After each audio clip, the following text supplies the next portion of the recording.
फिर क्या बेटा ध्यान देना, इस फॉर्मूले को थोड़ा आगे बढ़ाते हैं, हम एक बार फिर से फटाक से रिवाइज करते हैं। बेटा अगर आपसे बोला जाए कि केटीजी ने किस फॉर्मूले को जन्म दिया, केवल इसको, इसके बाद अपनी basic maths and basic non physics ने मिला करके कुछ कहानियां बनाई जिनकी वजह से फॉर्मूलों की लाइन लग गई। तो बेटा अगर समझा जाए ये फॉर्मूला बहुत इंपॉर्टेंट है, बार बार समझो। आज मैं इस फॉर्मूले पे खेलूंगा और फिर जाऊंगा गैस लॉस के ऊपर बहुत सारे, ठीक है। अगर हम कहें कि भाई ये फॉर्मूला तो सिंपल है, कुछ करा ही नहीं आपने पीवी में वी को नीचे ले आए और काम हो गया। ये साहब सबके सब एक साथ ही। हेलो, बताओ बताओ बेटा, जल्दी बताओ। आ जा जल्दी, आ जल्दी, ठीक है ठीक है ठीक है, मैं फोन उठाऊंगा इसी सारे का। अब क्या हुआ, अच्छा एम बाई वी क्या होता है? डेंसिटी। रॉन्ग, खतरनाक रॉन्ग बात कर दी आपने। क्योंकि बेटा एम एक मॉलिक्यूल का मास है और वी पूरे गैस का वॉल्यूम है, डेंसिटी लिखना गलत होगा। बट अगर मैं m इंटू एन कर दूं तो क्या पूरा मास नहीं हो गया? क्या m इंटू एन पूरा मास हो गया? हुआ कि नहीं? और तब डिवाइड बाय v कर दूं तो वो डेंसिटी है। यानी यहां पर एक और फॉर्मूला बन सकता है, वो कहता है 1/3, हम इसको m और n को ब्रैकेट में कर दें और वॉल्यूम को नीचे लिख दें। तो क्या एक जोरदार फॉर्मूले ने जन्म दिया, क्योंकि ये फॉर्मूला पहली बार प्रेशर को डेंसिटी से रिलेट करता है, VRMS का स्क्वायर। ये मैंने कल नहीं लिखवाया था क्योंकि ये बहुत बेसिक है, और ये जानबूझ के गलती बच्चा करता है कि वो मास अपॉन वॉल्यूम को, छोटे m अपॉन v को डेंसिटी मान लेता है, जो कि रॉन्ग होगा। इसीलिए जब मैंने आपको डेरिवेशन कराया तो मैं आपको बार बार इंजेक्शन दे रहा हूं कि भैया डेरिवेशन में जो वेरिएबल्स यूज किए हैं उन्हें ध्यान से समझना है, वरना eventually you will learn many things but you will not be able to solve any problem, जैसा होता है। क्योंकि प्रैक्टिस तभी कर पाओगे जब तुम्हें फॉर्मूले की डेप्थ पता होगी। और please remember, do not remember all the formulas. This is a कहते हैं ना, एक ऐसा अटेम्प्ट होगा जो पॉसिबल नहीं है। अकेले केटीजी के जब तुम फॉर्मूले लिखने लगोगे ना तो 15-20 हो जाएंगे। तो क्या 15-20 फॉर्मूले याद कर सकता है कोई एक चैप्टर से? फिर ऐसे 15 चैप्टर 11th में है, फिर 15 और 12th में है, मल्टीप्लाई करते रहो, मजा आ जाएगा। तो एक के साथ तीन, तीन के साथ तीन वाला हो जाएगा।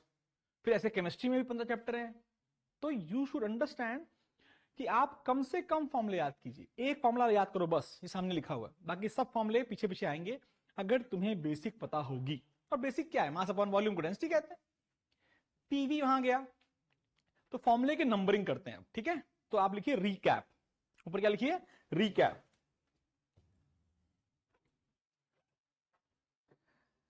मुझे किसी जान पहचान वाले ने कहा था कि जैसे आप ना, जब आप वीडियो बनाते हो ना सर, बढ़िया वीडियो बनाते हो, लेकिन आप उसमें क्या करिए, कुछ ऐसा करिए कि बच्चे आपकी वीडियो देख करके आपके टेलीग्राम चैनल पे भी जाएं। तो मैंने कहा क्या कर सकते हैं उसके लिए? नोट डाल दें खतरनाक वाले, ऐसे नोट साले को इतने कलर से तो मैं अपनी जिंदगी में नहीं पढ़ा कि कोई नोट है। ये साले कौन पढ़ता है ऐसे कलर कलर से? मेरे को करना पड़ रहा है क्योंकि हमारे यहाँ जो हमारी नई नई टीम सी है वो ऐसा बोलती है कि सर नोट्स आप दीजिए। हम देते हैं नोट्स साले को, ऐसा देते हैं नोट्स की मजा आ जाएगा तुमको। इस बार केटीजी का नोट्स जो मैंने क्लास में पढ़ाया उसके अलग नोट्स है, उससे एकदम अलग नोट्स हैं, बिकॉज वो कुछ ऐसा है जो आप ब्रीफ रिविजन कर पाओगे। उसके बारे में लास्ट क्लास, इस क्लास के बाद बात करेंगे। हमने कहा भाई पहला फॉर्मूला नंबर 1 रिकैप चल रहा है, फॉर्मूला याद हो गया सबको। दूसरा फॉर्मूला नंबर 2, बोलो आ गया कि नहीं आ गया बच्चों? अब इस पहले फॉर्मूले से जब वॉल्यूम यहां ले जाते हो तो क्या एक और फॉर्मूला बन गया? साला क्या बकवास कर रहे हो, तीनों फॉर्मूले तो एक ही फॉर्मूले हैं, लेकिन तीनों को अलग अलग कैटेगरी में रखो। यही एक फॉर्मूला है। जब mass into number of mass करके डिवाइड बाय वी करते हैं तो क्या बन जाता है? डेंसिटी। एक फॉर्मूला बन गया। अब बेटा अगला स्टेप, वी को यहां ले गए, अब यहां बच्चा भयंकर गलती करता है, भयंकर, रिया भयंकर पिटाई हो जाएगी। अब बेटा याद होना चाहिए, सबको याद होना चाहिए कि आइडियल गैस इक्वेशन पीवी बराबर एनआरटी है। अब इसको नंबर मत लिखो, ये तो बचपन से जानते हो आप, पीवी बराबर एनआरटी। लेकिन मेरे पास तो केवल पीवी, अगर मैं पीवी को एनआरटी रख दूंगा ना तो प्रॉब्लम बढ़ जाएंगी। तो हम क्या करते हैं, अपनी तैयारी को, अपनी पढ़ाई को थोड़ा सा चेंज करते हैं। हम कहते हैं लेट्स अंडरस्टैंड कि हम 1 मोल पर सीखेंगे, सारी कहानी हम 1 मोल पर सीखेंगे। किस पे सीखेंगे? 1 मोल पे। और अगर हमें 1 मोल पे आती है तो 1.5 मोल पे भी आती है, 2 मोल पे भी आती है, 5 मोल पे भी आती है और आधी मोल पे भी आती है। कैसा ना? तो हम 1 मोल पे करते हैं। तो हमने कहा भैया मान लो 1 मोल है, और जब 1 मोल है तो नंबर ऑफ मॉलिक्यूल कितने हो जाते हैं? Na, जिसको हम एवोगैड्रोस नंबर कहते हैं, जो कि एवोगैड्रोस हाइपोथेसिस से निकल करके आता है आपके सामने। मेरे बच्चों ये सुनो।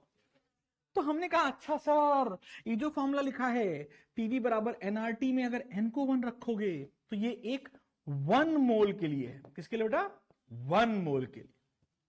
Formula number 4। ये फॉर्मूले 4 फॉर्मूले हैं जो बहुत ज्यादा है, तो एक ही फॉर्मूला यार, लेकिन इस फॉर्मूले में एक बहुत इंपॉर्टेंट कंडीशन है, और वो क्या है?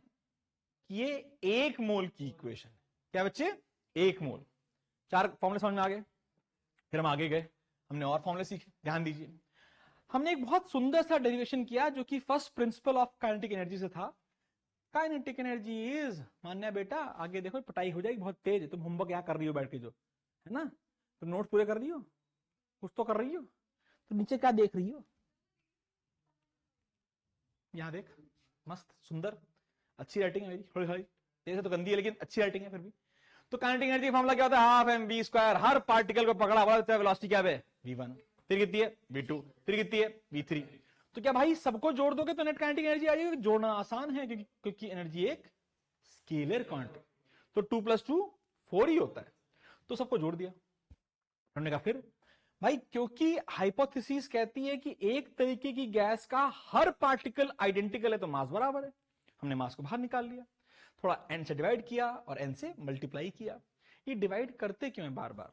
क्योंकि ये जो डब्बा बन के आता है ना सुंदर सा, उसका नाम है, आज हम इसके बारे में और बात करेंगे, VRMS की पूरी एक स्लाइड पढ़ेंगे।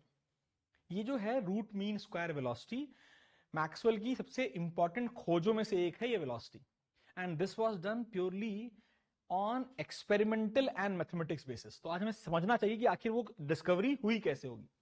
आपको आज ये भी सिखाऊंगा कि आर का वैल्यू कितनी होती है, आर की वैल्यू बताना आगे।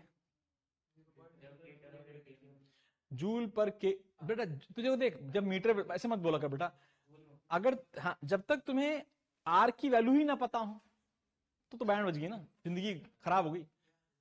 सारी वैल्यू याद होनी चाहिए विद यूनिट्स। लेकिन हमने वो डिराइव कैसे की गई होगी, कभी सोचा है इस बारे में? क्या? अभी आएंगे इसके ऊपर, ठीक है, हम तो बात करें, दूसरे पूछेंगे। तुमने कहा भाई ये सॉल्व किया, यहां पहुंच गए, कहां? यहां पहुंच गए। ये काइनेटिक एनर्जी का फॉर्मूला है, और हमने अपने पहले फॉर्मूले में इसे ऑलरेडी निकाल रखा था। कितना था ये फॉर्मूले में? क्या ये फॉर्मूले में मैंने निकाला था? अरे यहां पे निकाल देते हैं। क्या पीवी का फॉर्मूला 1/3 mn/V/RMS का स्क्वायर था? यानी nm/V/RMS का स्क्वायर 3 टाइम्स ऑफ पीवी है, तो 3 times of PV divide by 2। ये आ गया आपका काइनेटिक एनर्जी। क्या आ गया बच्चे? Kinetic energy. किसकी? 1 मोल की, 2 मोल की, 10 मोल की, या we are silent on this? We are silent because n यहां पर नंबर ऑफ पार्टिकल्स थे केवल, और मैं कहीं पर भी 1 मोल खेल के नहीं आया हूं अभी। यानी this is simply kinetic energy of gas irrespective of the number of moles. You tell me pressure, you tell me volume, I will be telling you kinetic energy, but then problem क्या होती है? ये pressure volume बहुत strongly depend करते हैं कितने आदमी थे, कितने पार्टिकल थे, उनके बारे में डिपेंड करते हैं। तो हमने कहा ठीक है कोई बात नहीं।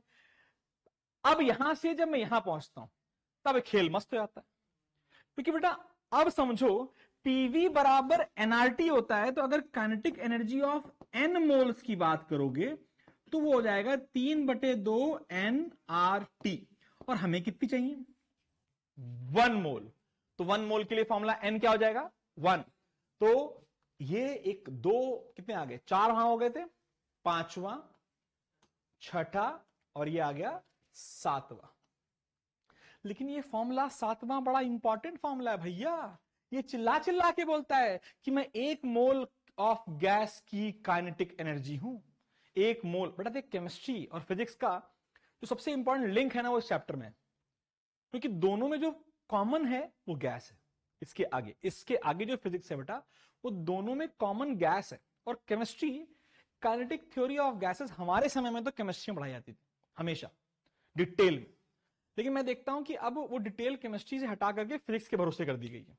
उसका कारण भी सही है, because this is more of a mathematical approach. Momentum हो रहा है, ये हो रहा है, वो हो रहा है, लेकिन समझ में पूरा आएगा ना, फॉर्मूले सारे याद रहेंगे ना, तब मैं तेरे को गारंटी देता हूं कि तेरा थर्मोडायनेमिक्स कभी खराब नहीं होगा। एंड थर्मोडायनेमिक्स अधिकांश जनता का खराब होता है। अधिकांश मतलब अगर तुम 10 में से 100 में से 5 लोग को पकड़ोगे तो वही कहेंगे मेरा थर्मोडायनेमिक्स ठीक ठाक है, अच्छा है, और बाकी 95 लोग उसे याद करे जाते हैं और फिर वो गड़बड़ हो जाता है, गड़बड़ होता है। एंड इट इज समथिंग जो कि मैथ्स की तरह है, 1 + 2 = 3। ये हमें फिर से याद नहीं करना पड़ता ना, एक फॉर्मूला याद रहे ना, कौन सा, 1/3 mn(VRMS) का स्क्वायर। पूरी थर्मोडायनेमिक्स वहां से उठा के पढ़ाई जा सकती है, जो मैं कोशिश करूंगा। मैं उस फॉर्मूले को बार बार बोलूंगा। तो हमने कहा सर ठीक है, यहां तक समझ में आया। जब n1 हुआ तो मैं समझ में आया कि जब भी मैं बोलता हूं 3/2 RT, kinetic energy of 1 mole of gas. But हमने कहा मान लो कि मैं एक मॉलिक्यूल ऑफ गैस पूछने लगूंगा आपसे कि काइनेटिक एनर्जी ऑफ 1 मॉलिक्यूल क्या होगा। तो एक मोल में कितने मॉलिक्यूल है ना? तो अगर मैं एक मॉलिक्यूल की निकालना चाहता हूं तो काइनेटिक एनर्जी ऑफ 1 मोल निकाल लूं और डिवाइड बाय Na कर दो। यही किया ना मैंने बेटा। Na डिवाइड होता है तो R/Na आता है, एक टर्म आता है R/Na जो कि एक कांस्टेंट वैल्यू है। This is known as Boltzmann constant, and this is basically one of the most prominent formulas. This is basically the most important formula, जो बोलता है कि मैं एक मॉलिक्यूल की एनर्जी लेके आता हूं। और यहां पर एक बहुत बड़ा झूठ बोला जाता है आपसे। बच्चे बोला अच्छा, यानी कि मुझे काइनेटिक एनर्जी ऑफ 1 मॉलिक्यूल आ गई है, बताओ ऑक्सीजन की कितनी होगी। तो मैंने कहा सर ऑक्सीजन की निकालनी है, आप बताइए टेम्परेचर कितना है। मैंने कहा टेम्परेचर आपका 300 केल्विन है या 200 केल्विन है। 200 आ जाएगी। 200 केल्विन में कितनी एनर्जी आई ऑक्सीजन की? 300 के भी आई। गलत है, ये कांड हो गया। बच्चा खुश, बच्चा ज्यादा टेम्परेचर लिखेंगे मस्त आंसर आ जाएगा। ये तो सोच रहा है ना बच्चा। और मेरे ख्याल से शायद ये हम लास्ट टॉपिक छोड़ के गए थे। अब यहां तुम सब समझो कि कितना बड़ा खेल हो जाता है आपके साथ।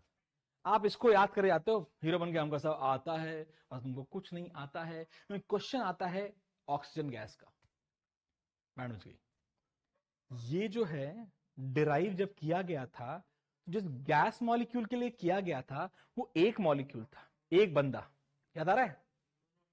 मोनो एटॉमिक, एक बंदा। एक बंदा था कि नहीं था? यहां जा रहा हूं, यहां जा रहा हूं, यहां जा रहा हूं, एक बंदा था। याद आ रहा है?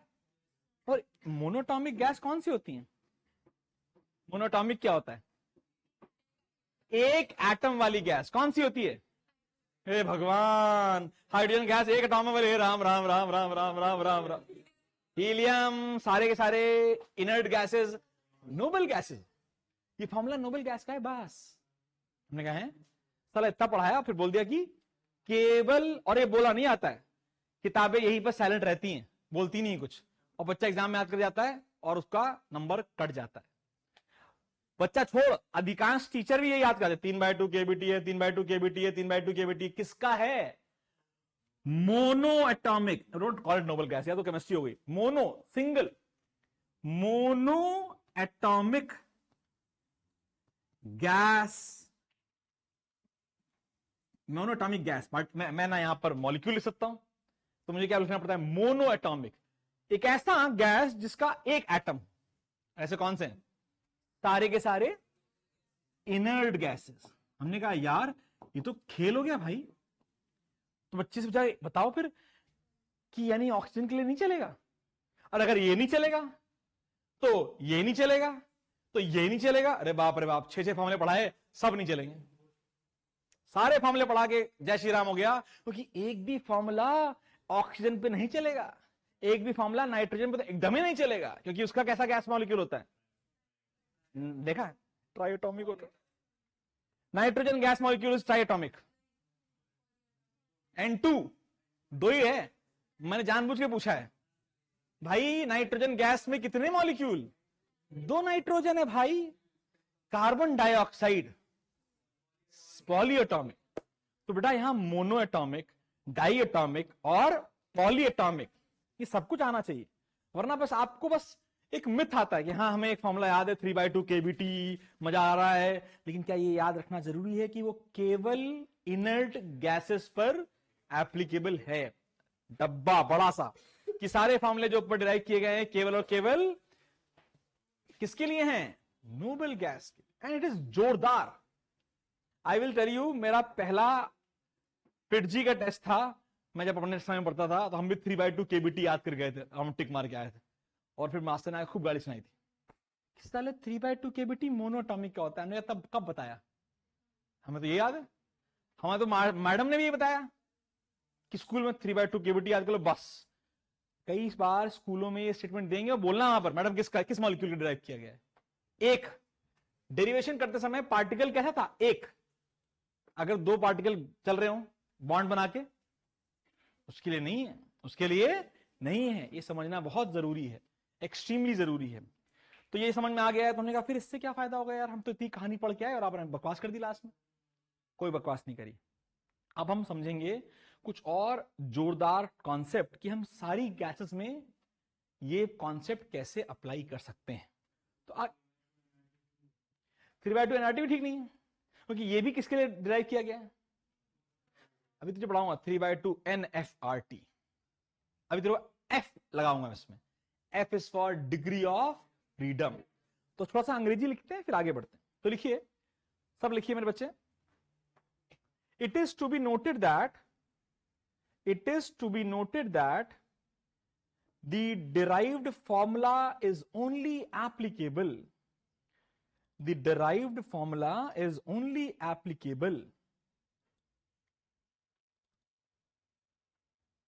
for, the derived formula is only applicable for किसके लिए? Mono atomic gases. वो कौन होती हैं? Inert gases. इनर्ट गैसेस किसके लिए बच्चे?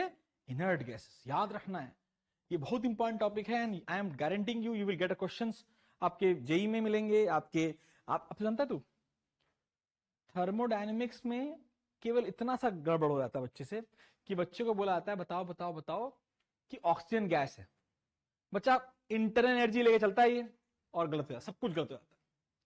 तो आपको समझ में आ गया है कि किसके लिए एप्लीकेबल है? Monoatomic is only applicable for monoatomic gases, जो कि इनर्ट गैसेस हैं। हमने कहा फिर और सारी गैसेस, तीन टाइप की गैस हमारे पास होंगी। कौन कौन सी? तीन टाइप। तो लिखिए, we can have 3 types of gases, 3 types of gas molecules. कैसे बेटा? Gas molecules. पहला जो आप जानते हैं, मोनो एटॉमिक। मोनो एटॉमिक मतलब सिंगल एटम वाली गैस, यानी कि इनर्ट गैसेस। कौन सी बेटा? Inert gases. और एग्जांपल में कौन लिख दोगे आप? Helium, argon, neon, dot dot dot. यानी अगर इनको पकड़ के रखा जाए तो ये बोलते हैं भैया हम अकेले हैं और ऐसे रहते हैं, हम अकेले हैं और हम ऐसे रहते हैं। फंडा क्लियर? बोलो यार। फिर आया डाई एटॉमिक गैसेस। कौन सी बेटा? Di atomic gases. इनके एग्जाम्पल हैं आपका O2 मॉलिक्यूल, आपका N2 मॉलिक्यूल, आपका आपका आपका आपका आपका H2 molecule, dot dot dot. ऐसे पार्टिकल्स हमेशा एक लीनियर टाइप का अरेंजमेंट दिखाते हैं। ऐसे पार्टिकल्स के बीच में दो मॉलिक्यूल्स के दो एटम्स के बीच में एक बॉन्ड होता है। जनरली वो बॉन्ड कोवेलेंट बॉन्ड होगा, क्योंकि वो गैसेस कैसी होंगी? सेल्फ गैसेस हैं, N2, H2, O2। ये सब की सब कैसी गैसेस हैं? Covalent bonded molecules. ठीक है, हमने कहा चलो ठीक है, अच्छी बात है। फिर आता है बेटा पॉली एटॉमिक। वैसे तो हमें ट्राई एटॉमिक ही तक पढ़ना है, तो हम let's talk about only try atomic. Try atomic तक ही पढ़ना है, लेकिन हम इसको पॉली एटॉमिक से भी समझते हैं। सबसे अच्छा एग्जांपल क्या हो जाएगा? ओजोन। अगला CO2, H2O, SO2, कोई सा भी होता है, डॉट डॉट डॉट। अब बेटा ट्राई एटॉमिक गैसेस ना दो टाइप की होती है, दो टाइप की हो जाती हैं आपके कोर्स में। अभी करेंटली जो आपके कोर्स में क्लास 11th में है वो केवल और केवल नॉन लीनियर स्ट्रक्चर गैसेस हैं। कौन सी? नॉन लीनियर स्ट्रक्चर, यानी कि अगर उसे पकड़ के लाओगे तो बोले भाई एक यहां है, एक यहां है और एक यहां है। कई बार ये बॉन्ड नहीं होता लेकिन हम ऐसे बनाते हैं डॉटेड। ठीक है भाई, वो है नहीं बॉन्ड लेकिन वो इंटरेक्शन दिखाया जा रहा है। ये है नॉन लीनियर स्ट्रक्चर, हमारे कोर्स में यही है। लेकिन लेकिन लेकिन लेकिन लेकिन हमें पता होना चाहिए कि लीनियर स्ट्रक्चर भी पॉसिबल है। लीनियर स्ट्रक्चर का मतलब है कि भैया एक एक एक और एक। समझ पा रहे हो कि लीनियर स्ट्रक्चर का मतलब क्या है और नॉन लीनियर का समझ में आ रहा है मतलब? यानी कि पार्टिकल्स अलाइन होंगे सेम डायरेक्शन में तो उसे हम कहें CO2 गैस। ये CO2 गैस का बहुत क्लोज स्ट्रक्चर होता है एज अ लीनियर स्ट्रक्चर। तो CO2 का ही एग्जांपल हम देते हैं।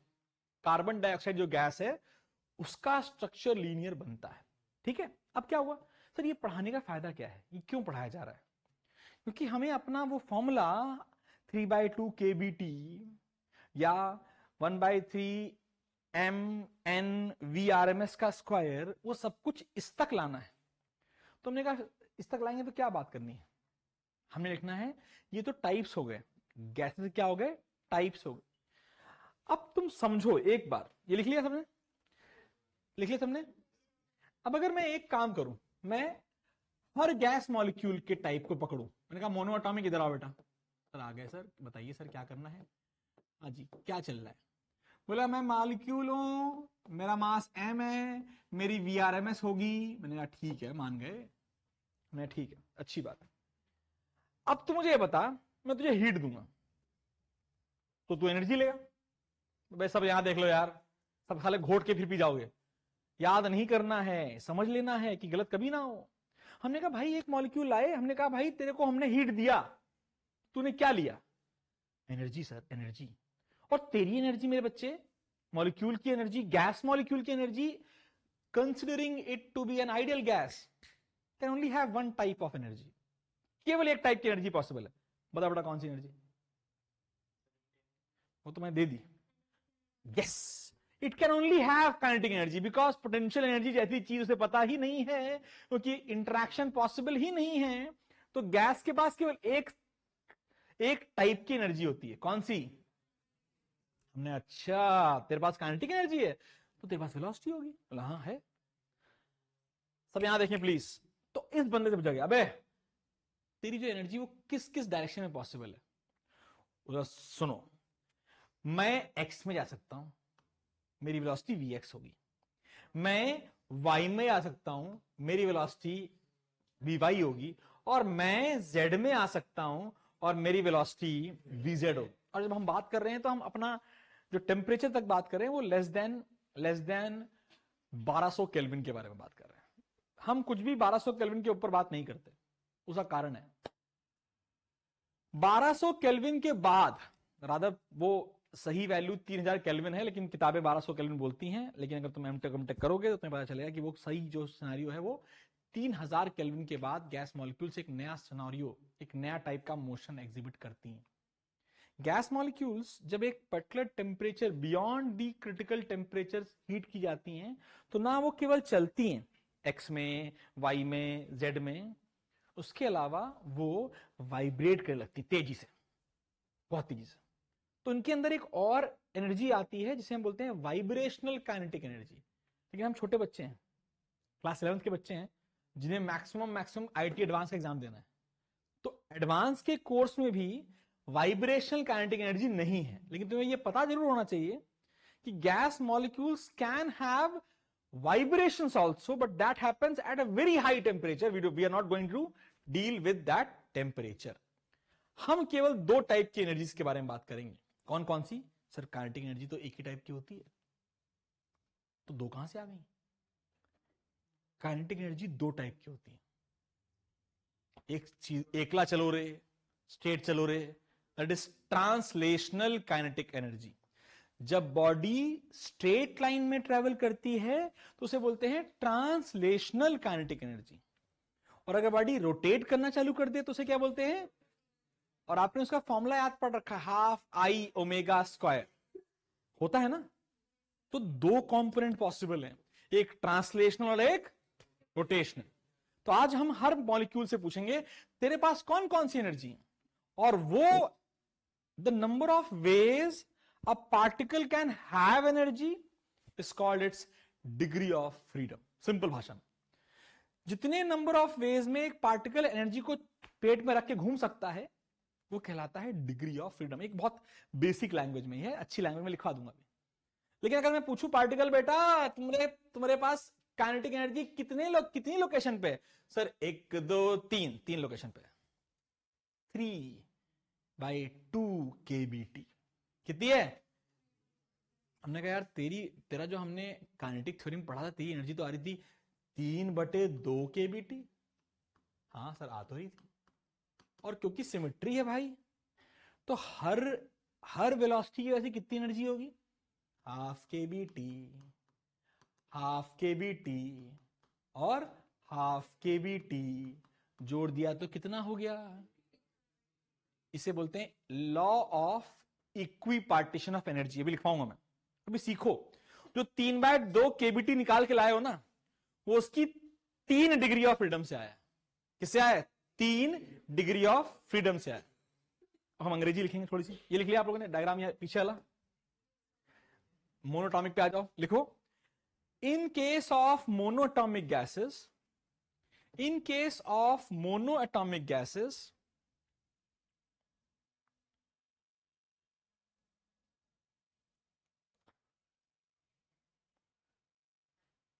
we know that the total kinetic energy is 3/2 kBt।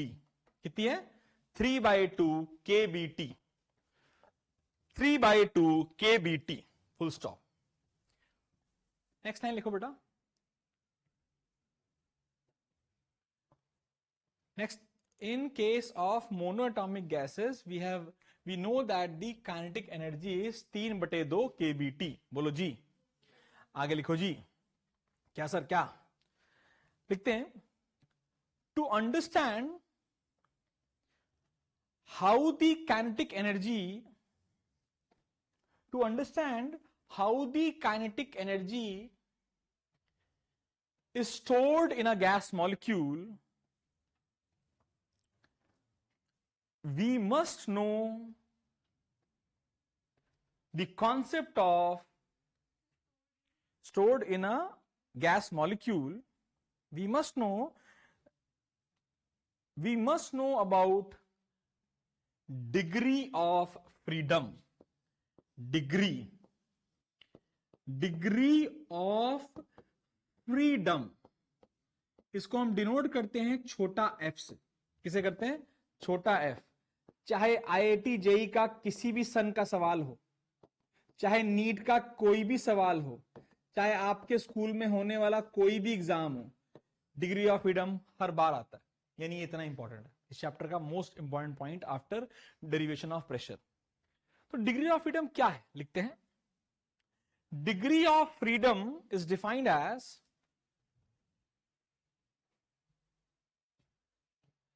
degree of freedom is defined as the total number of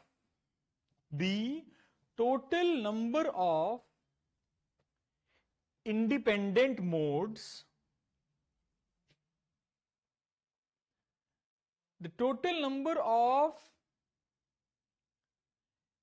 independent modes required to describe, the total number of independent modes required to describe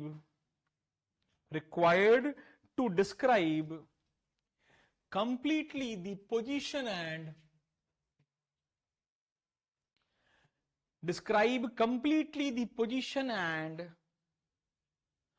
configuration of the system, position and configuration of the system।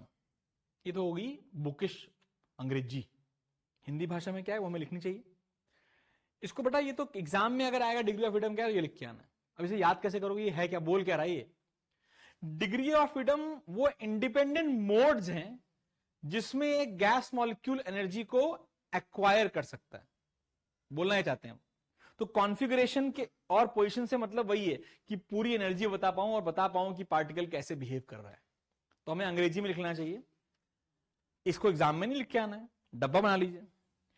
DOF degree of freedom, DOF डब्बा is the number of independent modes.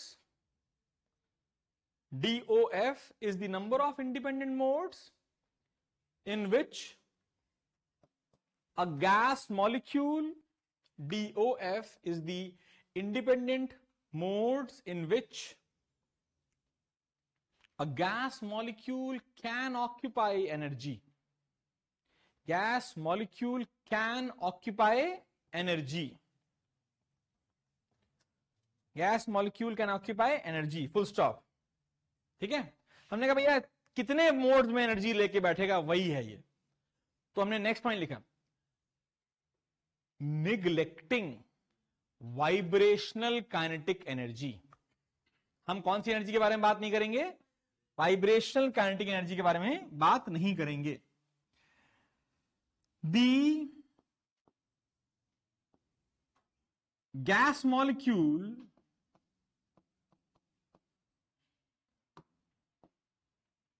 can have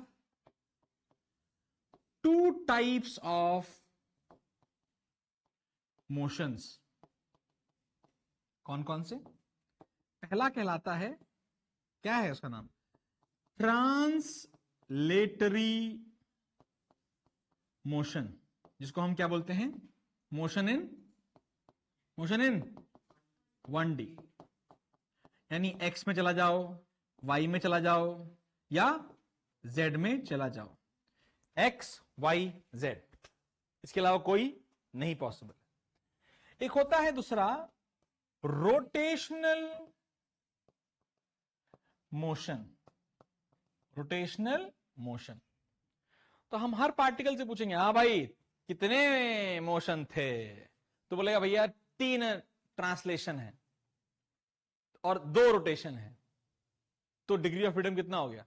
5। 3 translation 2 rotation, कितने हो गए? 5। आओ देखते हैं। हमें लिखा, आइए, DOF ऑफ गैस मोलिक्यूल। पहला कौन सा पहला है?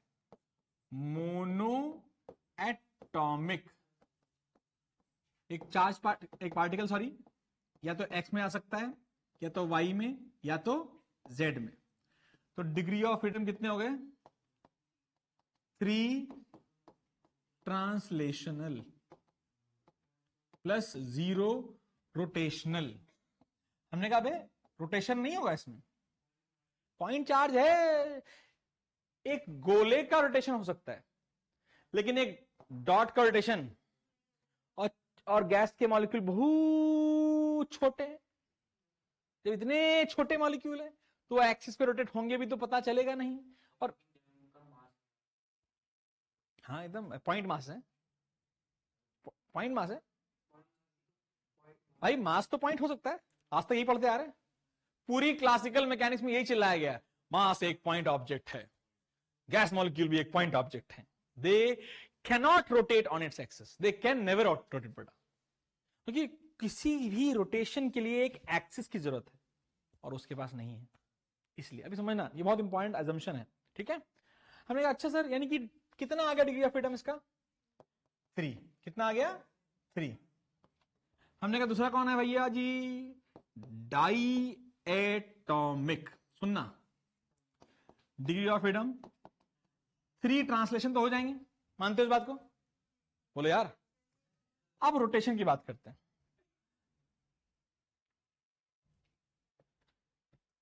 हमारे पास पेन हाँ है। अब मान लीजिए ये एक गैस मॉलिक्यूल है which is a diatomic molecule. इसके एक एंड पर एक एटम है और एक एंड पे एक एटम है, 2 एटम है, और ये इसकी बॉन्ड लेंथ है। बोलो यस। अब इसका रोटेशन केवल 2 डायरेक्शन में पॉसिबल है। देखिए, कोई भी सिस्टम जब फ्री टू रोटेट हो तो हमेशा अपने सेंटर ऑफ मास के द्वारा जो एक्सिस पास होती है उस पर रोटेट होता है। हमने पढ़ रखा है ना, अगर मैं इसे मारूंगा तो जब ये घूमेगा तो अपने सेंटर ऑफ मास से पास होने वाली एक्सिस पर घूमेगा। तो हमने कहा हाँ भाई बता कौन कौन सा घुमक्कड़ तू कैसे घूम सकता है। तो बोलता है मैं देखो सर एक तो मैं ऐसे घूम सकता हूं, यस और नो, एक, और एक मैं ऐसे घूम सकता हूं। लेकिन क्या ऐसे घूम सकता हूं? ऐसे? सर यहां तो दिख रहा है आप घुमा रहे हो। यहां पे दिखाता हूं, ये समझ नहीं आता। अगर हम रोटेशन की बात करें, एक पार्टिकल यहां पर, एक पार्टिकल यहां पर, ये एक ऐसे रोटेट कर सकता है, बोलो यस और no. In what plane? X Y plane. इसमें एक्स वाई प्लेन। और एक बार ये ऐसे घूम सकता है इन कौन से प्लेन में? वाई जेड प्लेन में। अब बेटा अगर मैं बोलूं इसको इसके अबाउट घूमना है, घूम सकता है? पहले तो तुम्हें ये दोनों समझ में आ रहा है कि नहीं आ रहा है?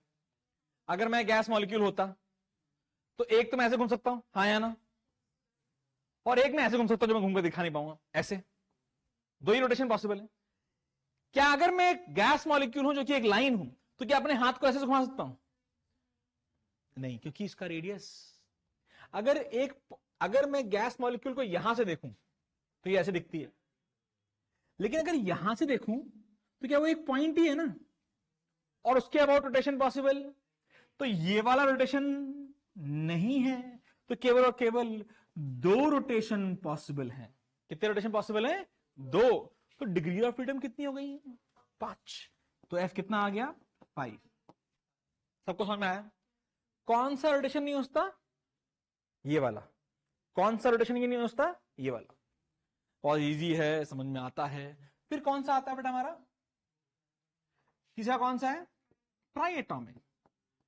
ट्राई एटॉमिक तक ही हमें पढ़ना है, और हमने कहा भाई ट्राई एटॉमिक में दो होते हैं पहले, और नॉन लीनियर की बात कर लेते हैं। तो 3 ट्रांसलेशन और 3 रोटेशन, कितने आ गए?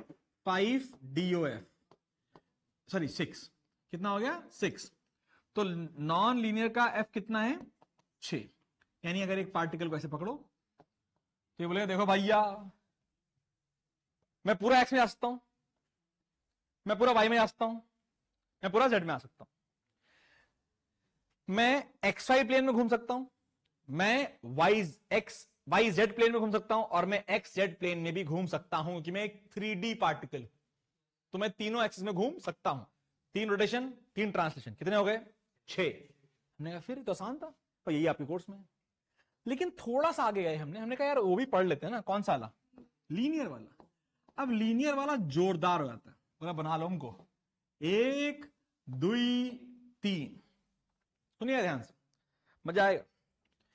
हमने कहा भाई 3 ट्रांसलेशन तो हमें समझ में आते हैं, बोलो यस और नो, बोलो यस और नो। 3 ट्रांसलेशन हमें समझ आते हैं, रोटेशन कितने? 2 रोटेशन की 4 रोटेशन। 4 समझाता हूं कैसे। एक्सिस, यहां पर 2 पॉसिबल एक्सिस बन सकती हैं। यहां पर 2 पॉसिबल, अगर मैं फोर्स रोटेशन कराऊंगा तो हमें फोर्स रोटेशन पढ़ना होता है कि हम एक्सिस सिमेट्रिकली, अगर पार्टिकल ए है तब तो समझ लो भाई साहब, चाहे ये वाली एक्सिस ले लो चाहे ये वाली एक्सिस ले लो, दोनों सिमिलर रहेंगे। लेकिन ये ए बी सी हो या ए बी ए हो, CO2 हो गया, तो ये वाली एक्सिस और ये वाली एक्सिस क्या हो जाएगी? अलग। फील करो, समझो कि 3 ट्रांसलेशन आसान है। इसके अबाउट 2 घूम सकता है, इसके अबाउट 2 घूम सकता है, और ये वाला घूमना पॉसिबल। तो 3 + 4 रोटेशन। ये किसी लेवल पर तुम्हारे कोर्स में नहीं है, तो समझने की बात है, याद करने की बात है कि 7 डिग्री ऑफ फ्रीडम कितनी होती है? 7 degree. Obviously let me make it very clear, they will never ask you this, they can never ask you this, not allowed. पढ़ा है, लेकिन फिर भी ये पूछेंगे नहीं, किसी भी कंपटीशन में पूछा नहीं आता। फंडा क्लियर हो गया। हमने कहा भाई हमें सारे याद हो गए, हमें तो याद ही करना था। Monoatomic 3, diatomic, triatomic 6, and 7 is for linear. जब तक चिल्ला के बोला ना जाए कि लीनियर ट्राइटॉमिक गैस है, तब तक केवल क्या लेना है? 6, वरना 7। फंडा क्लियर है। और यहां पर बेटा हम बार बार कह रहे हैं कि हम वाइब्रेशनल काइनेटिक एनर्जीज को नेग्लिजिबल मान रहे हैं, क्योंकि लोअर टेम्परेचर पे वो नेग्लिजिबल ही रहते हैं। हमने कहा यार इतना पढ़ने का फायदा क्या हुआ? डिग्री ऑफ फ्रीडम पढ़ा कर आखिर डिग्री ऑफ फ्रीडम में कुछ फिजिकल मीनिंग होना चाहिए।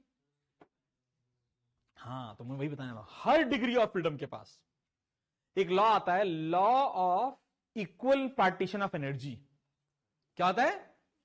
Law of equi partition of energy, कि भैया जी अपने पास जितनी एनर्जी आएगी इक्वल इक्वल जाएगी। हर डिग्री ऑफ फ्रीडम, चाहे वो ट्रांसलेशन हो चाहे वो, लेकिन हर बंदा एनर्जी बराबर ही रखेगा। हर बंदा एनर्जी बराबर ही रखेगा, ये हमें याद रखना है। और इस लॉ को कहते हैं law of equi partition of energy, given by Maxwell. तो ये बहुत इंपॉर्टेंट लॉ है, तो अंग्रेजी लिखते हैं। लास्ट लिखिए, लास्ट लिखिए बेटा, law of equi partition of energy. Law of equi partition of energy important है, आपके एग्जाम में जरूर आएगा। इक्वी, इक्वी मतलब equal, equi partition of energy बहुत सिंपल लॉ बेटा। वो कहता है हर डिग्री ऑफ फ्रीडम के पास सेम एनर्जी है और वो एनर्जी की वैल्यू हाफ केबीटी है। ठीक है, लिख ले, लिखिए, for a dynamic system in thermal equilibrium. ये क्या होता है? ये बस याद रखना है अभी, थर्मल इक्विलिब्रियम, ये सब क्या बकवास चल गई, अभी हमें याद करना। For a dynamic system in thermal equilibrium.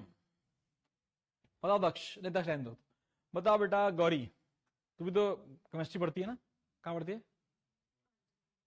अच्छा बात पढ़ती है, बता, तू बताइए। वो बता कि साले तुझसे पूछूंगा अभी, है कर रहा है।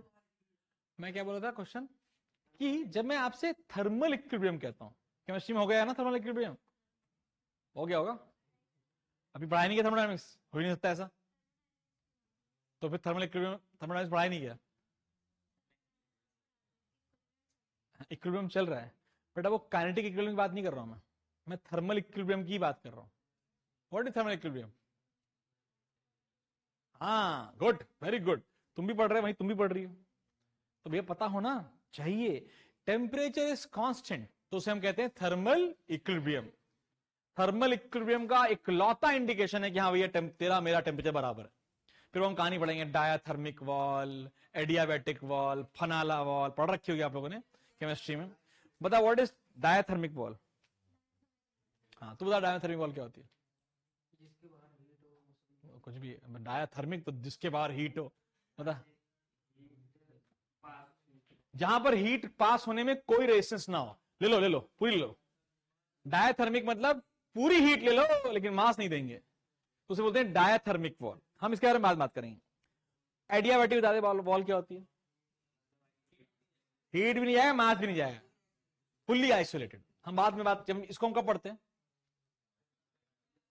जीरोथ लॉ में। क्या पढ़ते हैं? Zeroth law. बहुत बढ़िया, अच्छी बात है। तो law of equipartition of energy बोलता है फॉर अ सिस्टम इन, दो बातें बोली, फॉर अ डायनेमिक सिस्टम। क्या मतलब इसका? हाँ, मतलब एक ऐसा सिस्टम जहां पर, देखो बेटा, हर केमिकल इक्विलिब्रियम, थर्मल इक्विलिब्रियम, ऐसा नहीं होता है कि सब कुछ रुक गया है। जितना एक बोलती है थर्मल इक्विलिब्रियम लाना है, तुम 100 पे हो और मैं 20 पे हूं, नेचुरल करते हैं काम, तुम थोड़ा इधर आओ हम थोड़ा इधर जाते हैं। तो भैया आपने क्या किया?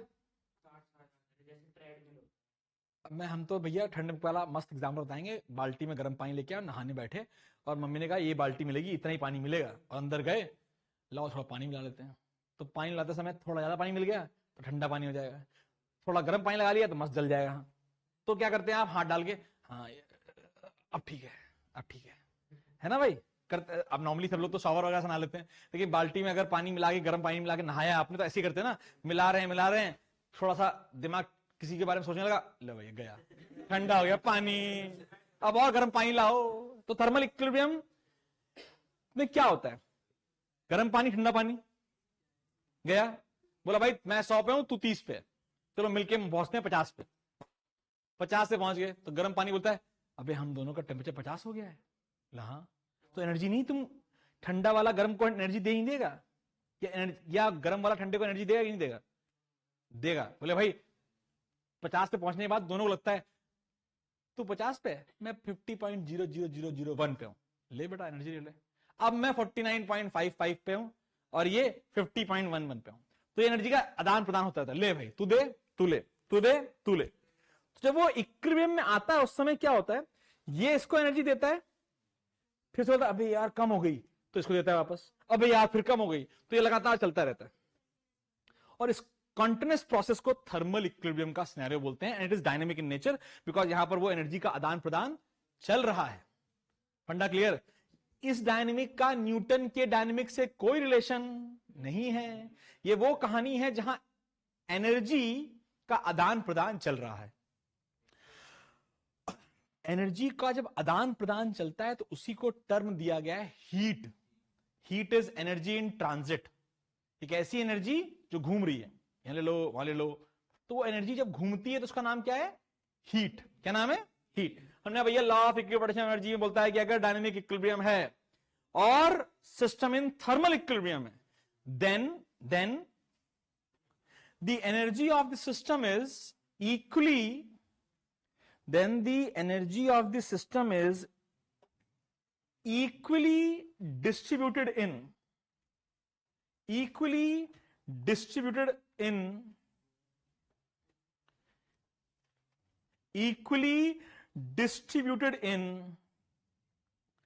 all its degrees of freedom,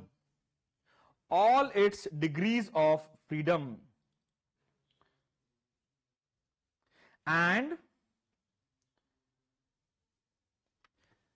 the energy associated by each degree of freedom is energy associated by each degree of freedom is 1/2 kBT। कितनी है? 1/2 kBT। So, ये डेफिनेशन खत्म। So, if a gas has F degree of freedom, the energy of molecule will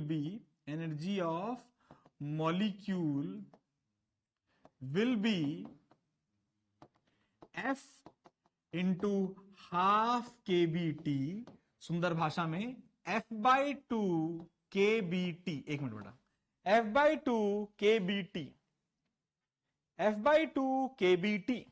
भाई हर एक के पास आधा kBT, और अगर F डिग्री ऑफ फ्रीडम है, F से मल्टीप्लाई कर दो, F से क्या कर दो? मल्टीप्लाई कर दो। तो भैया मोनोएटॉमिक जरा बोलते रहना फटाफट। मोनोएटॉमिक F की वैल्यू कितनी मेरे बच्चे? 3। अरे सर तभी ये फॉर्मूला निकल कर आवा था। यही फॉर्मूला 3/2 कैसे आया? ऐसे आया। अब अगर वही फॉर्मूले में हम लेते ऑक्सीजन मॉलिक्यूल, तो डायटॉमिक बोलता देखो सर F बराबर 5 है, तो 3/2 नहीं आएगा, 5/2 kBT आएगा। और भैया ट्राई एटॉमिक नॉन लीनियर, बेटा please don't call it non linear because आपको नॉन लीनियर का ही याद रखना है। तो कितना हो गया? F की वैल्यू 6/2 kBT। तुम्हारे घर में होगा 3, हमारे यहां तो 6/2 ही बोलते हैं उसको, ठीक है कि नहीं? अब्बा डब्बा and Jabba important, very very very, बहुत सारे वेरी इंपॉर्टेंट। बेटिया क्या हुआ? वो तो अभी तो ट्रायल क्लास आ रहे हैं ऐसे ही। वो क्या वो आ गया है? कहां पढ़ रहा था पहले? कहां पढ़ रहा था? हैं? Aryan coaching classes. साले राहुल रखना पड़ेगा नाम, तभी आएंगे बच्चे।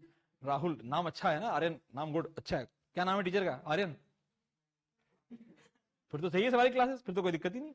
बता क्या नाम है? तो आर वही होगा, आर्यन वाला आर। आर्यन में आर आ रहा तो रहा है, मजाक कर रहा हूं, पीछे था।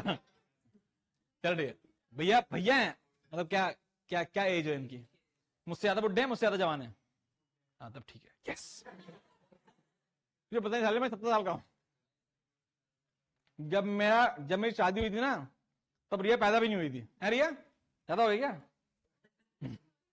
2012 में हो गई थी शादी, 11 में, सॉरी 11 में। ठीक है कोई ना। तुम में से साला कोई ऐसा था जो पैदा नहीं हुआ था 2012 में? मैंने आज पूछा था तो बोल रहे थे नहीं पैदा हुए बच्चे 8th वाले।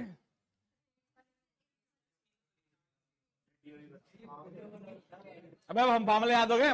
मजाक चला साले, फॉर्मूले याद हो गए सारे? सारे फॉर्मूले याद होने ये ज्यादा जरूरी है। हम क्या आगे बढ़ते हैं, थोड़ा सा और आगे बढ़ते हैं। अबे मैंने कब मना किया? तू लिख ले 3 की बेटी, मुझे अच्छा लगता है देख करके। 6 आ रहा है डिग्री ऑफ फ्रीडम। अब अगर एक हाइपोथेटिकल गैस हो जाए जिसके 6, सुनो बड़ा बात है, नहीं क्वेश्चन आता नहीं है लेकिन तुमको ये कॉन्सेप्ट पता होना चाहिए। अगर मैं कहता हूं एक मोनोटॉमिक गैस है जिसके पास एक और वाइब्रेशनल डिग्री ऑफ फ्रीडम आ गई है, एक और, तो वाइब्रेशनल डिग्री ऑफ फ्रीडम आने पर उसके पास एनर्जी कितनी आ जाएगी? 4/2 केबीटी। खत्म साले को, मजाक ही तो है एक तरीके का। आपको बस जोड़ना ही तो है डिग्री ऑफ फ्रीडम। तो अगर एक और आ गई है, 3 थी, एक और आ गई 4 हो गई, 4/2 कितना हो गया? यहां देख ले, नहीं गला काट दूंगा मैं। यहां आया कि नहीं आया? सबको आ गया? आइए, विद दिस हमने सारा काम कर लिया बढ़िया तरीके से। थोड़ी सी और अंग्रेजी कर ली जाए। हमने कहा सर कितने फॉर्मूले लिखवा दिए sir. Sir ji kinetic energy of gas, अरे बाप रे बाप, 1 मोल, कितना मोल? फॉर्मूला याद है? 3/2 RT।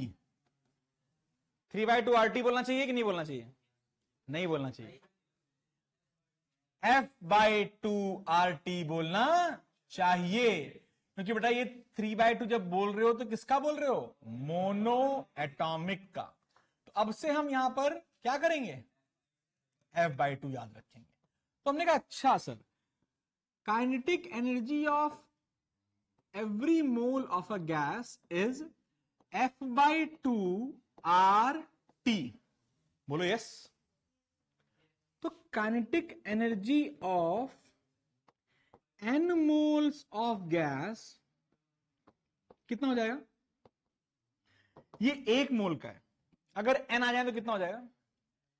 NF/2 RT। मैं इसको ऐसे याद रखा हुआ है, हाफ NF RT। इसको जब आप डब्बे में करेंगे ना तब आप जानेंगे कि kinetic energy of n molecule of gas is also known as क्या लिखा? Is also known as internal energy of the gas. क्या बोलते हैं इसको? Internal energy of the gas. हमने कहा यार ये इंटरनल एनर्जी क्या है? सबने थर्मोडायनेमिक्स पढ़ रखा होगा, वो बड़का यू याद होगा, वो क्या था? वो ये था, और वो यू है। You is half NF RT। DU कितना हो गया? Half NF RDT। क्या कर दिया? डिफरेंशिएट कर दिया। फिजिक्स में हम डेल्टा भी करते हैं और ड्यू भी करते हैं, यही बेस्ट पार्ट है। केमिस्ट्री में नहीं कर सकते।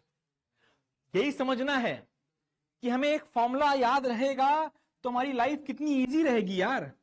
आने तो गैस कोई सी भी,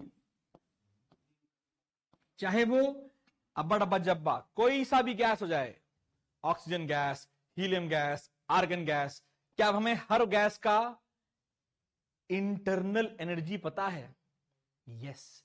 और थर्मोडायनेमिक्स में केवल 3 चीजें पता होनी चाहिए, Q U W। क्यों हमको नहीं पता करना, हमको नहीं आता, उसके लिए हम लॉ लगा देंगे, फर्स्ट लॉ। यू लगाने की, यू को याद करने की जरूरत ही क्या है बेटा? यू की वैल्यू, क्यू की वैल्यू U + W तो है, निकाल लेंगे। यू याद रख लेंगे, W याद रख लेंगे और जोड़ देंगे। यू का केवल एक ही फॉर्मूला है ये, बाकी सारे फॉर्मूले मिथ हैं। क्या हम ये समझ पाए यहां पर कि यू और कुछ नहीं, आइडियल गैस है ये, रियल गैस नहीं। कौन सी गैस है? आइडियल गैस की पूरी एनर्जी उसकी काइनेटिक एनर्जी होती है और वो होती है उसकी internal energy.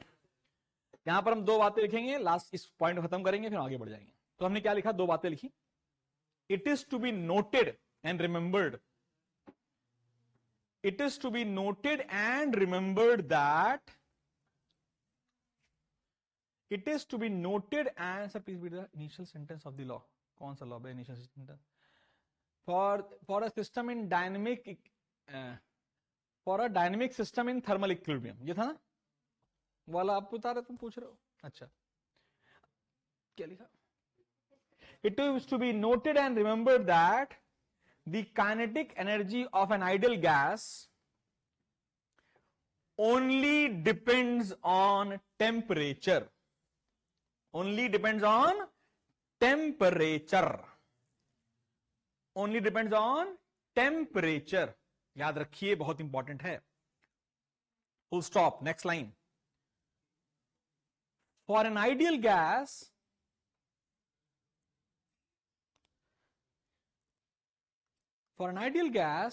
the total energy of the gas, for an ideal gas, the total energy of the gas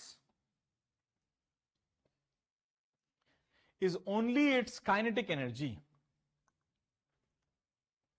is only its kinetic energy, and it is known as the internal energy of the molecule, of the gas, and it is known as the internal energy of the gas, denoted by capital U, and the formula is this.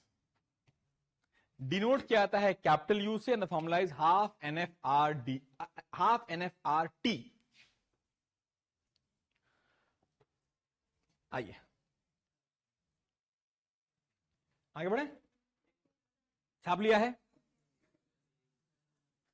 जरा हम root mean square के बारे में थोड़ी बात और कर लेते हैं। अच्छा, व्हाट इज काइनेटिक एनर्जी का फॉर्मूला? पर मोल, पर मोल F/2 RT, बेटा होता है कि नहीं? पर मोल का जो फॉर्मूला हमने पढ़ा था वो पढ़ा था हाफ M N VRMS का स्क्वायर बराबर F/2 RT। ठीक है जी, ये तो फॉर्मूला आया था। यहां V क्या है? पर मोल, Na, पर मोल इज Na। तो VRMS कितना आ गया? हाफ ने हाफ को मार दिया, यह आ गया RTF बाय MNA। बोलो बे, सही है ना बेटा? कोई दिक्कत तो नहीं बेटा? ये एक मोल की बात हो रही बेटा। हमने कहा अच्छा जी, अच्छा जी, अच्छा जी, अच्छा जी। तो F/M, अच्छा जी, KB/T इज माई VRMS। सही लिखा एकदम, बोलना पड़ेगा। R/NA को क्या बोलते हो? KB/T। तो VRMS का स्क्वायर था ये, तो VRMS कितना आ गया? Under root of F/2 KB/T डब्बा जी। अगर ये होता कुछ गड़बड़ किया मैंने? 1/, कुछ, अबे 2 कहां गया? 2 से 2 कट गया। ये M नहीं, हाफ नहीं आया था क्या? हाफ M, ये तो सही लिखा है। F/, और यार M, वो छोड़ो, वो गलती कहीं और तो नहीं की ना मैंने। F KB/T अपॉन M, अच्छा सॉरी, 2 कहां से ऐसा लगा? ये सही है, सही है, हाँ सही है। अगर मैं कहूं ये भैया जी मोनोटॉमिक है तो इनकी एनर्जी क्या हो गई? 3 KB/T बाय M। अगर मैं डायटॉमिक है तो क्या हो गई? अब बेटा ये M का है, एक मॉलिक्यूल का वेट। अगर हमने कहा भाई ये फॉर्मूला तो अच्छा है, समझ में आता है, इजी भी है, लेकिन ये किसके लिए 3 आएगा? किसके लिए? मोनोएटॉमिक। अभी जब मैं आगे लिखवाऊंगा ना तो मैं केवल मोनोटॉमिक पे आ जाऊंगा लौट के, क्योंकि स्कूल के एग्जाम में कौन सा आता है, मोनोटॉमिक। मैक्सवेल ने जो एग्जाम जो एक्सपेरिमेंट किया वो हीलियम गैस के लिए किया, तो आगे जो एक्सपेरिमेंटल एनालिसिस है वो केवल किसके लिए है, helium, that is mono atomic. हमने कहा लेकिन यहां से एक बड़ी जोरदार चीज चिल्ला चिल्ला के आ रही है, K B constant, F constant, M B constant, यानी वी आर एम एस केवल और केवल किस पर डिपेंड कर रहा है, is proportional to under root T, T in kelvin, किस पे, टी इन केल्विन। तो वी आर एम एस अब्बा डब्बा जब्बा is proportional to under root T only. ठीक है, याद रखिए, सही है जी। तो लोगों ने क्या भैया वी आर एम एस समझ में आता है, मैक्सवेल ने कौन सा एक्सपेरिमेंट किया था उस पर भी आ जाते हैं, छाप लिया।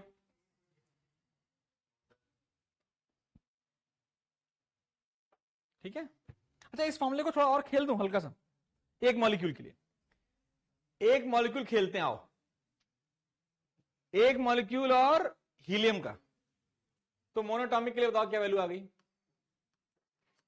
ये तो ये मॉलिक्यूल ये किसके लिए, एक मोल के लिए है, किसके लिए, मैं क्या लिख रहा हूं, वी आर एम एस कितना है बच्चों, देखना ध्यान से, 3 R T M N A, ठीक है कि नहीं है, एम एन ए यही है ना, एक मोल, कितना है ये, एक मोल। अच्छा एक बात बताना, what is M into N A,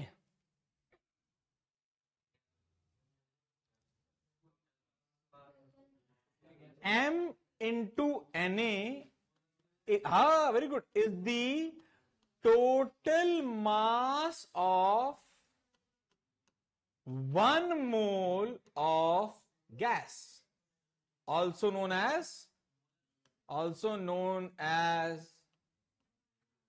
molar mass. क्या बोलते हैं इसको, मोलर मास।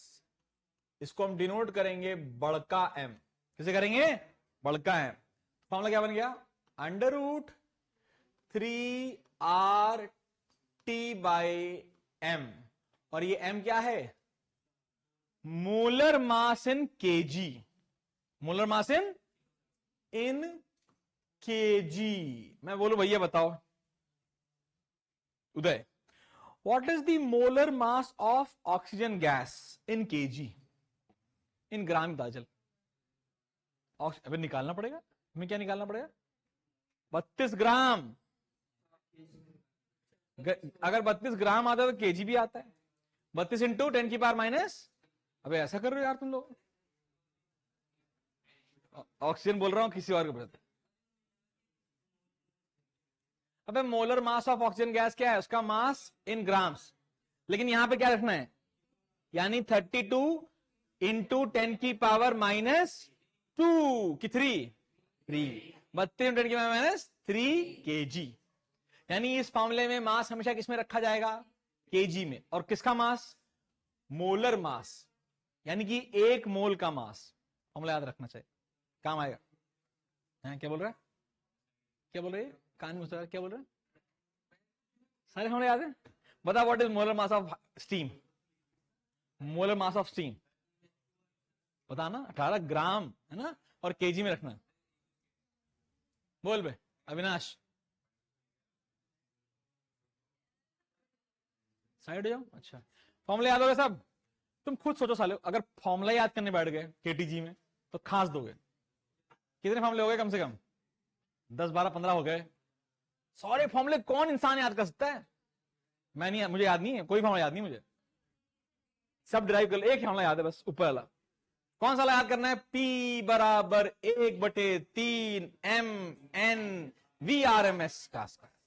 अगर आपको इतना याद हो जाए ना, और वहां शुरू करो और सारे कर दो ड्राइव, भाई होमवर्क है आज का। स्टार्टिंग फ्रॉम P बराबर, भाई होमवर्क रात को भेजूंगा ना तो वही लिखूंगा, स्टार्टिंग फ्रॉम P बराबर 1/3 छोटू m बाय V n बड़का n V R M S का स्क्वायर, वहां शुरू करो, सारे लाओ, और सारे कौन कौन से लाओ वो भी भेजूंगा आज का होमवर्क। आइए, ये तो हो गया, और क्या चाहिए साले को। घूसा मार दो। बस आइए। तो एक थे अंकल मैक्सवेल। मैक्सवेल के बारे में सुनिए ध्यान से। ये ग्राफ बनाया इन्होंने क्या किया, एक तो कंटेनर लिया, कंटेनर, बड़ा सा कंटेनर। इन्होंने कैसे एक्सपेरिमेंट किया मैं उसके बारे में नहीं जानता हूं, ना आपको जानना है, केवल उन्होंने क्या किया वो समझना है। तो एक कंटेनर लिया, उसे हीट किया, गैस मॉलिक्यूल हिलना चालू कर दिए, गैस मॉलिक्यूल हिलना चालू कर दिए। जब गैस मॉलिक्यूल्स हिल रहे थे तो उन्होंने क्या किया, उन्होंने पार्टिकल्स को पकड़ पकड़ के उनकी वेलोसिटी निकालनी चालू करी। यहाँ पे कितनी है, अच्छा इतनी लिख लेते हैं, कितनी है, अच्छा इतनी लिख लेते हैं। ऐसा उन्होंने रैंडमली किया, काफी बड़े वॉल्यूम पर, 1 मोल ऑफ गैस पे किया, क्योंकि 1 मोल ऑफ गैस में 10 की पावर 23 मॉलिक्यूल्स थे। तो उन्होंने एक रैंडम सिलेक्शन किया और रैंडम सिलेक्शन के आधार पर उन्होंने वेलोसिटीज को प्लॉट किया। अब यहां पे वेलोसिटी बहुत इंपॉर्टेंट है। जो प्लॉट किया गया है वो है fraction of molecules. Fraction, how many fractions of molecules have how many speed, कि कितने fraction of the total molecule. मान लो उन्होंने अब भाई 10 की पावर 23 मॉलिक्यूल को तो पकड़ के ला नहीं सकते, बैंड बच जाएगी उनकी, कहां से कर पाएंगे। मान लो उन्होंने 10,000 मॉलिक्यूल पकड़े एग्जाम्पल के तौर पर, और उसमें से 250 मॉलिक्यूल, 2500 मॉलिक्यूल की एक वेलोसिटी आई, तो कितना फ्रैक्शन हो गया, 1/4। 1/4 फ्रैक्शन की एक वेलोसिटी आई। ऐसे उन्होंने क्या किया, वेलोसिटी को पकड़ पकड़ के फ्रैक्शन ऑफ मॉलिक्यूल्स, फ्रैक्शन, ये पहले क्या लिखा हुआ है, मैंने गूगल छापा है, फ्रैक्शन ऑफ गैस मॉलिक्यूल्स, और यहां पर कौन है, स्पीड। अब यहां समझा जाए तो उन्होंने जब पकड़ा तो सबसे ज्यादा वेलोसिटी वाला रीजन कौन सा है? अबे सबसे ज्यादा वेलोसिटी तो इन लोग की होगी, सबसे ज्यादा वेलोसिटी तो इन लोग की होगी, नहीं होगी। मैक्सिमम वेलोसिटी तो ये लोग हैं। बहुत कम लोग ऐसे हैं जिनकी वेलोसिटी बहुत ज्यादा है, बहुत कम लोग ऐसे हैं जिनकी वेलोसिटी बहुत ज्यादा है। हमने चूल्हे में जाओ, तुमसे बात करने क्या फायदा। फिर हमने कहा सबसे ज्यादा फ्रैक्शन, सब लिखे पड़े साले, क्या लिख रहे हैं भगवान ही जाने। यहां समझो बेटा, समझना बहुत जरूरी है, वरना बैंड बच जाएगी, तुम केवल डायग्राम याद करके जाओगे। समझना इतना जरूरी है कि आप समझ पाओ कि इसमें 3 गैसेस के नाम लिखे हैं कौन की, वेलोसिटीज का नाम ही नहीं पता होगा आपको। तो पहले समझो कि प्रश्न आ चुका था एक बार कि यहां पर 4 पार्टिकल रख दूं, particle A, particle B, particle C, किसकी वेलोसिटी सबसे ज्यादा है? अरे ऊपर तो बी है, सबसे कम तो ए की है बाबा, वेलोसिटी नीचे प्लॉटेड है, तो सबसे कम ए की है, फिर बी की है, और फिर तो सबसे कम वेलोसिटी ए की, सबसे ज्यादा वेलोसिटी सी की, और सबसे ज्यादा बंदों की वेलोसिटी बी। ये फील करना है। ये ग्राफ इतना इजी नहीं है जितना देखने में इजी लगता है, लगा लिया बेल कर्व बना दिया, मजा आ रहा है। इसे बेल कर्व कहते हैं। क्या कहते हैं? Bell curve. बहुत सारे एनालिसिस में बेल कर्व ही बन के आता है। जहां पर आप रैंडम सैंपलिंग करते हैं लोगों की, वहां पर बेल कर्व ही बन के आता है, इसे बेल कर्व कहते हैं। तो इस बेल कर्व में जब लोगों को पकड़ा गया, वेलोसिटी नोटिस की गई, जो कि उन्होंने बहुत मॉलिक्यूल पर करी, 2 लोगों ने मिलकर करी, मैक्सवेल एंड बोल्ट्जमैन, इन दोनों ने मिलकर के एक जोरदार प्लॉटिंग करी, और इस पर इन्होंने 3 वेलोसिटीज डिफाइन करी। इन्होंने कहा जब पकड़ के लाओ लोगों को, जब वेलोसिटी को फ्रैक्शन निकालो, तो सबसे ज्यादा जो वेलोसिटी आती है वो रेड वाला है, उसे हम कहते हैं VMP, मोस्ट प्रोबेबल वेलोसिटी।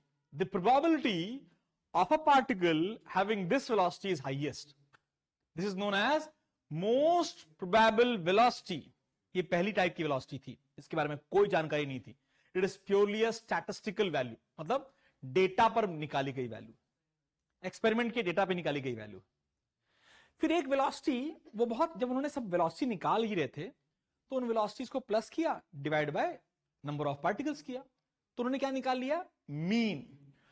तो उन्होंने देखा मोस्ट प्रोबेबल से कम, जो थोड़ी ज्यादा जो वेलोसिटीज हैं, मोस्ट प्रोबेबल से थोड़ी ज्यादा जो वेलोसिटीज हैं वो कौन सी हैं? एवरेज स्पीड बोलेंगे, आज से हम वेलोसिटी नहीं बोलेंगे, हर जगह स्पीड बोला गया है।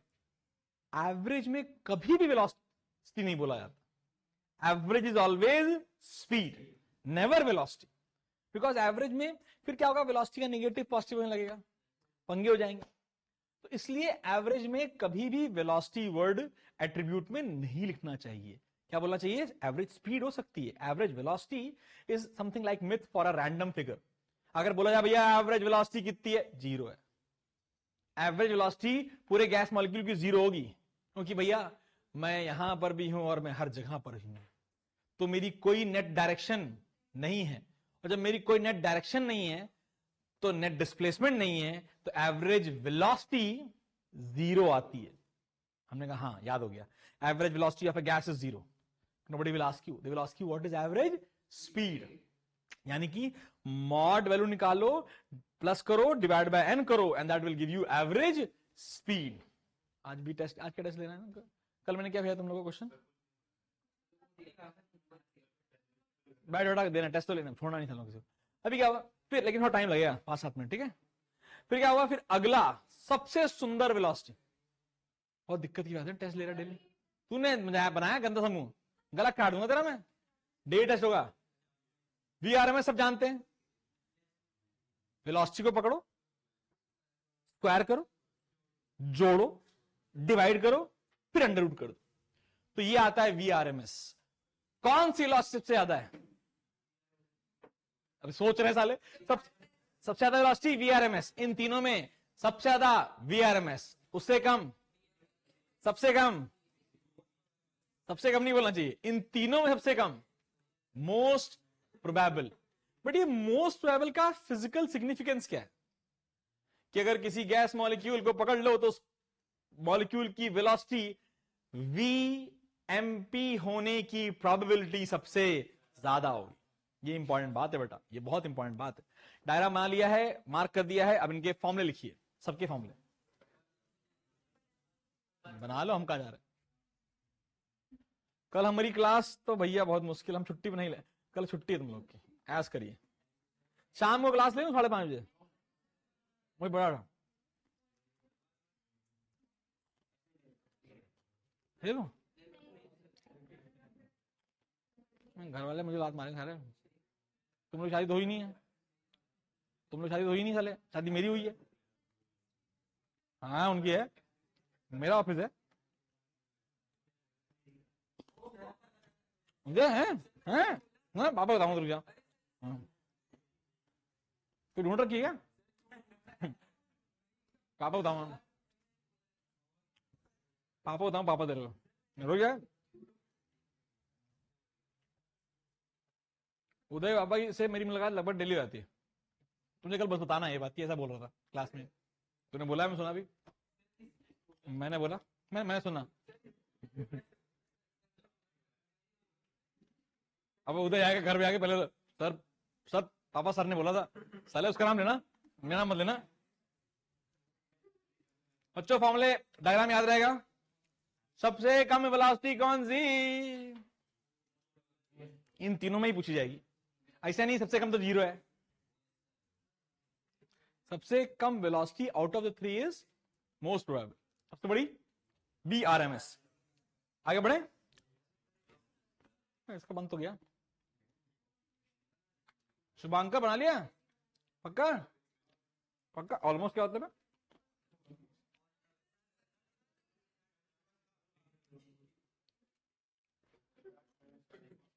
सच्ची में, सच्ची में, हाँ सच्ची में, सच्ची में, अरे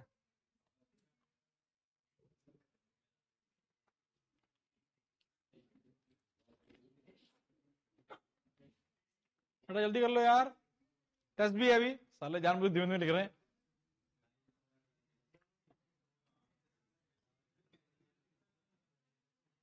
देख रहा हूं मैं, नेक्स्ट बच्चों लम जाओ, अब शांत रहिए। हम जो कुछ लिख रहे हैं यहां फॉर्मूले, वो किसके लिए हैं, मोनो एटॉमिक, किसके लिए,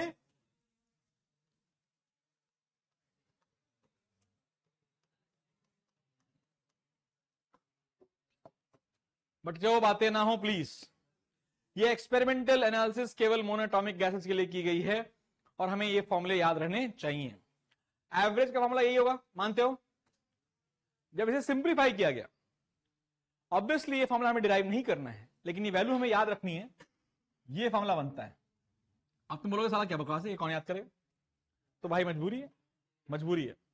मैं आपको ये मजबूरी आसान कर दूंगा, लिखना आपका काम है। एवरेज वेलोसिटी के 3 फॉर्मूले हैं। जहां हम बड़ा एम बोलते हैं वो मॉलिक्यूलर मास है। क्या बेटा? ये molecular mass in kilogram, very good, in KG. और ये क्या है? Mass of a molecule, again in kgs. याद रह पाएगा? पहला फॉर्मूला आ गया। अगर आप नोटिस करें तो दूसरा फॉर्मूला आपने डिराइव कर रखा है सारा।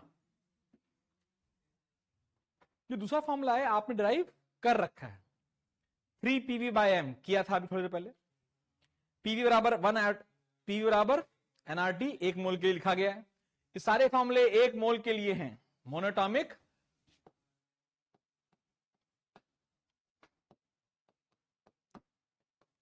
वन मोल के लिए। किसके बेटा? 1 मोल, केवल उसी का आएगा हर जगह। अच्छा, वहां पर तेरे को ना कभी एवरेज पूछेंगे, ना तेरे से कभी मीन पूछेंगे, ओ सॉरी मोस्ट प्रॉबल पूछेंगे। घटिया एग्जाम पूछते हैं मोनोटॉमिक वाला क्वेश्चन, ठीक है? क्योंकि बेटा ये 8 वाला जो है ना, वो फिर उन्होंने अलग तरीके से निकाल रखा है, तो तेरे को डिराइव नहीं करना है। तेरे को केवल और केवल VRMS सही से आना चाहिए, जबरदस्त तरीके से। VRMS पूरा याद होना चाहिए। अगर मेरे बच्चे थोड़ा नोटिस कर पा रहे हैं तो हर फॉर्मूले में एक चीज सेम है। पीवी बाय एम इसमें भी है, पी बाय एम इसमें भी है, आरटी बाय, अब हो गई उस पी बराबर एनआरटी, पी बराबर एनआरटी। बेटा तेरा नाम क्या है? बच्चे, नए बच्चे, तेरा नाम क्या है? रुद्रांश। गाली खाओगे? बात मत करो, ये तो मस्त लखनऊ वाली गाली बकेंगे। 4 दिन समझ नहीं आई कौन सी गाली बकी। अरे बातें करो, बैठ पड़ाक पटकूंगा भी अच्छे से। ध्यान दो मेरे बच्चों, यहां से यहां हम कैसे पहुंचे? भाई एम का फॉर्मूला क्या है? 8RT by pi. एम का फॉर्मूला है छोटा m इंटू एन है ना बेटा? R बाय एन क्या कहलाता है? आ गया कि नहीं आ गया? तो आपको बस पहले नंबर याद करने पड़ेंगे। RMS में वो 3 होता है, एवरेज में वो पाई बाय 8 होता है, सॉरी 8 बाय पाई होता है, और हटा दूं यार साले फर्जी बच्चे। मेरा क्या है, मैं तो घर पे रहता हूं, मैं चला जाऊंगा, दीदी लेगी टेस्ट मेरा, हमको क्या मतलब है? हमारा खून मत पीजिए। मैंने कब मना किया? कब मना किया? झूठ बोल ली। अभी आज वाला टेस्ट, हर रोज टेस्ट होता है बेटा। हटाएं?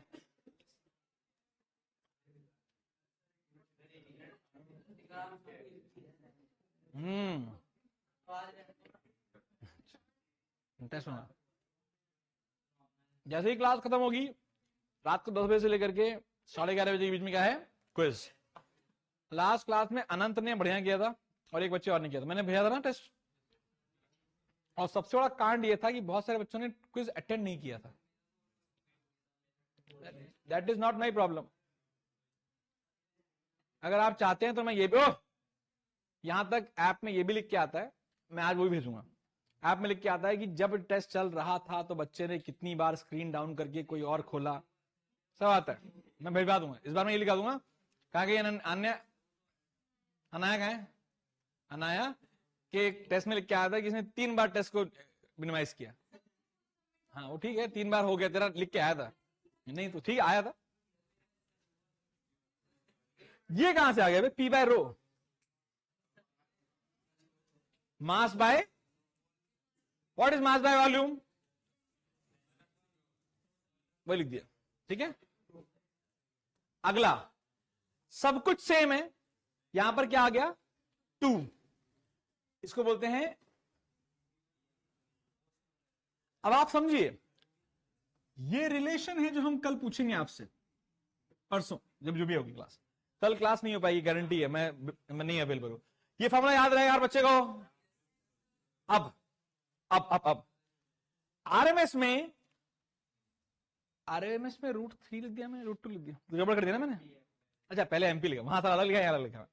तो एमपी में √2 आएगा, एवरेज में 8/पाई आएगा और आरएमएस में √3 आएगा। ये रेशियो आपको याद रखना है, क्योंकि अगर आपको ये रेशियो याद है तो आपको फॉर्मूला याद है। और ये रेशियो कितना आता है? 1:1.128:1.224। मजबूरी है नीट वाले बच्चों, तुम्हें याद होना चाहिए। मेंस वाले बच्चों ये रेशियो याद होना चाहिए। They have asked you direct question. कैसा क्वेश्चन था सुनो।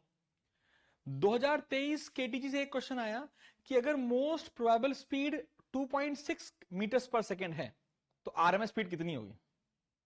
अब बच गई बैंड काय को कि साला जिसको ये फॉर्मूला ही नहीं आता, जिसको रेशियो नहीं आता नहीं कर सकता ना वो।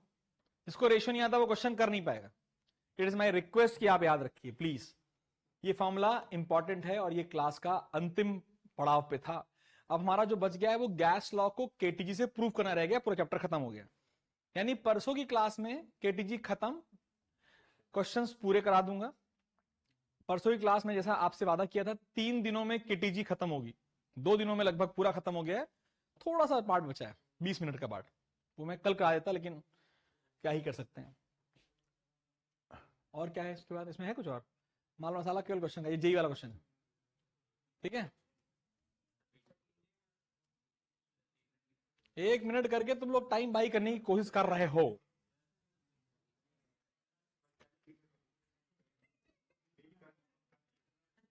कोई बात नहीं, बैठ जाना 1 घंटा और। क्या बोला? कोई बात नहीं, बैठ जाए। Okay Priya, Avinash will go at 11:30 today. 1 घंटा तेरी मर्जी से, 2.5 घंटा मेरी मर्जी से। उत्तमेश, इसको मजाक लग रहा है? मजाक लग रहा है इसको? आजा बच्चों। अच्छा प्लीज नोट, ये समय है, टाइम खत्म हो चुका है। सुनिए इधर, कल के लिए होमवर्क बड़ा खतरनाक है।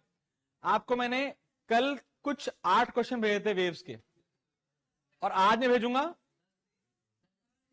मैंने 8 बनाए थे, ज्यादा इमोशन में 2 और बढ़ गए थे। 10 है, चल ठीक है 10 है ना, 10 ही मैं भेजूंगा आज SHM के। तो तुम लोग को नहीं मिले होंगे ना, उसके लिए टेलीग्राम ज्वाइन करो, लिंक भेजो सालो तुम। उसमें 300 नहीं आएंगे तो मैं आगे नहीं भेजूंगा। 280 कितने हो गए? 220 लोग हो गए, लेकिन जल्दी जल्दी ज्यादा हो गए और करो। अब सुनो, हाथ के लिखे नोट डाल रहा हूं मैं अभी, जो डाल रहा हूं इसके डालूंगा केटीजी के, लेकिन वो इन वीडियोस के साथ जाएगा। तब याद रखें, जब मैं डे वाइज लिखता हूं तो उसमें एक पैटर्न है। क्लास 11 लिखता हूं, उसी को देखो। मार क्लास 9 के भी देख रहे हो, ऐसा नहीं। क्लास 11 वाला फोल्डर खोलिए। और अब याद रखिए, कल का होमवर्क मुझे चाहिए ट्यूसडे को पूरा। आज जो रात को भेजूंगा वो भी चाहिए मुझे पूरा, और वो पूरा घोट के आइएगा, पूरा याद करके ही आइएगा। परसों तुम्हारा ओपन क्वेश्चन टेस्ट होगा, वेव्स एंड एसएचएम। जो क्वेश्चन मैंने आपको दिए 2 दिनों में, मैं उन्हीं का टेस्ट लूंगा। कुछ भी ले सकता हूं, सारे नहीं लूंगा, 5-6 लूंगा। अगर कोई नहीं लिख पाया, कहां गया? आज आया नहीं अनुज मेरा प्यारा बच्चा। कोई लिख नहीं पाया तो मैं उसको 5 बार उससे मैं लिखवाऊंगा हर क्वेश्चन। वेव्स और एसएचएम आएगी आपके इस फाइनल एग्जाम में 12 नंबरों की।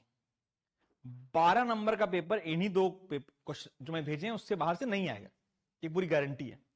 इसलिए घोट के याद होना चाहिए। ये कल मैं क्लास नहीं ले रहा हूं, इसलिए मैं ये 2 दे रहा हूं, ठीक है भाई।